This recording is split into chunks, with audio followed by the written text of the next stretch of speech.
लोगों ने देखा स्वर्ण रंग का एक ऊंट पहाड़ी इलाके में उस देश की सीमा पर पहुंचकर दूसरे देश में जाने की कोशिश कर रहा है। उसकी पीठ पर कुछ बोझ भी है। लोगों ने एक संत से पूछा, यह ऊंट कहाँ से आया है, क्योंकि यह कोई सामान्य ऊंट नहीं लगता है। संत ने बताया, समुद्र तट से चलकर यहाँ तक पहुँचा है।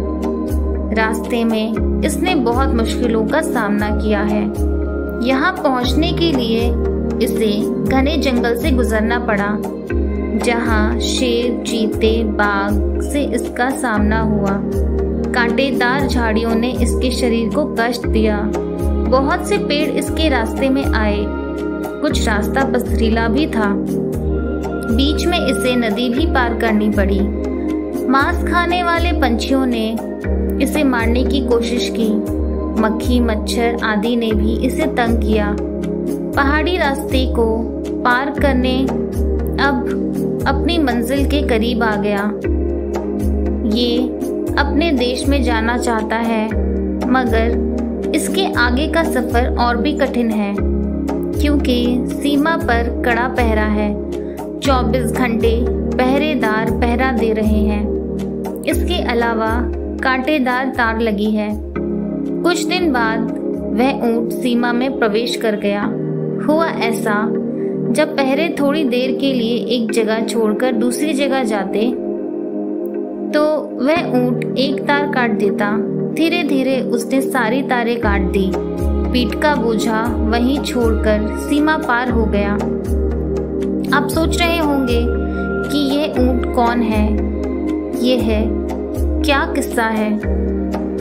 ये ऊंट कोई और नहीं, हम और आप ही हैं। ये मानव जन्म मनुष्य को आसानी से नहीं मिलता।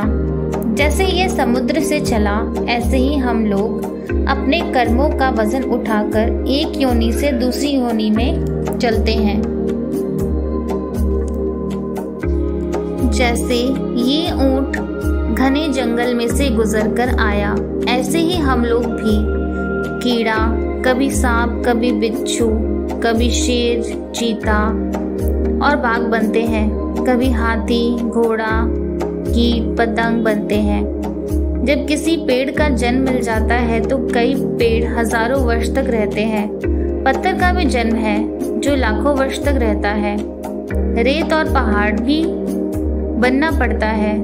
संत ने बताया कि इस ऊंट को नदी पार करनी पड़ी। पानी के अंदर भी जीवन है, जिसमें कभी मछली, कभी मगरमच्छ, कभी कछुआ। इस तरह 2,50,000 किस्म के जीव पानी में रहते हैं। 1,50,000 किस्म के पौधे पानी के अंदर उगते हैं।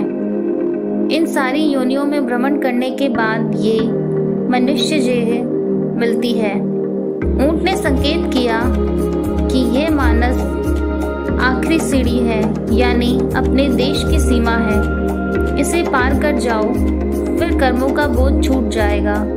जिस तरह ऊंट ने एक एक तार काटकर सीमा पार हो गया, इसी तरह आप भी काम, क्रोध, लोभ, मोह, अहंकार के बंधनों को काट काट कर पार हो जाओ। संतों के वचनों को सुनो, वो आपके बारे में ही बोलते हैं। जन्म जन्म से भवसागर में डोल रही नैया को पार लगा लो। माया के खिलौनों को तोड़ दो। अपने मन को पहचानो। उसकी धोखे में डालने वाली बातें मानना बंद कर दो। आपकी काया में ही परमेश्वर है, उसी को जानना है। खुद को जानने के लिए संसार की भाषा छोड़कर गुरु की वाणी को सुनना पड़ेगा और उसी पे चलना पड़ेगा।